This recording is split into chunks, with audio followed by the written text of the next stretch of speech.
it's your opinion that it's broken up, but I think there are regulations, there are laws. I think even in Western Europe, to have a demonstration, you need permission, 2 days notice to the police, and there's a route that's agreed upon. I mean, you cannot just make a demonstration right in the middle of the center of a traffic junction. That's what happened, I think, in the occasion you mentioned. If that kind of protest is a problem, what sort of protest is okay? You can have a lot of channels. You can have petitions, you can go to the local assembly, to the National Assembly. I mean, there are a lot of ways, I think. Many of these things are I think, dramatized, over-dramatized.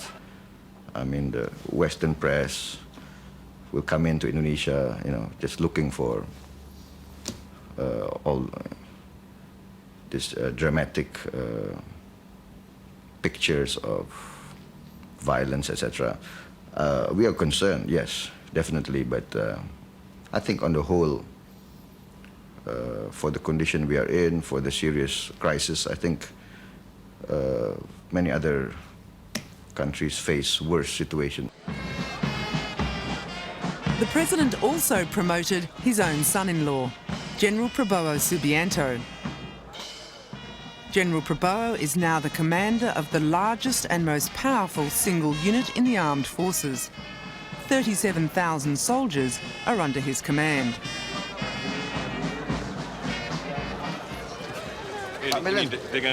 Dengan pangkat baru Pak, ya, harus menggambarkan. Okay. Everyone is keen to shake the general's hand and pass on their congratulations. But he's not without his enemies. General Prabowo's fast track up through the army ranks is widely resented. He's the youngest 3-star general in the armed forces. I ask you this, sir, I'm from South China Morning Post in Hong Kong. Is this a new generation for the military with Wiranto being appointed commander, sir? You can say that. It's I think, a younger generation, but we've served on the average 28 years, so we're not that young, Prabowo paints himself as open to change. Is there any section within the armed forces who feel a growing sympathy for a more democratic system in Indonesia? I think the younger generation in the officer corps, I think, are more aware of the trends and the aspirations that are going around in society. So I think we will try to accommodate and try to be loyal to the aspirations of our people. Yeah, and I think there is room for more improvement in a lot of our institution building. If the situation does get worse, seriously worse in this country though, is there a point at which it would be better to change leadership? I think we have a mechanism, we have a constitutional system that we have carried out in history. I think we will maintain that system and that mechanism. Do you think that a people's power movement is possible in Indonesia in the coming months? What I think is that, well, you've been in Indonesia, you see, I think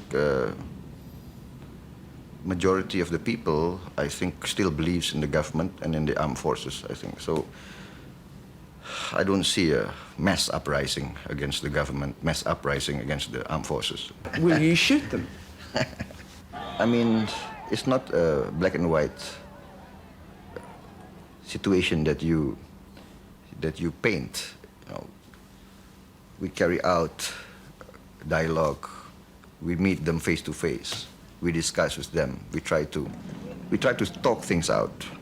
But if they remain unconvinced, if they defy you? We are 200 million people. If they defy you, though? We are 200 million people. Who are they? We are a people's army. We will never go against our people. But if 1 million people turn out into the streets? If 1 million people turn out to the street, let us see. You've not... You see? You understand?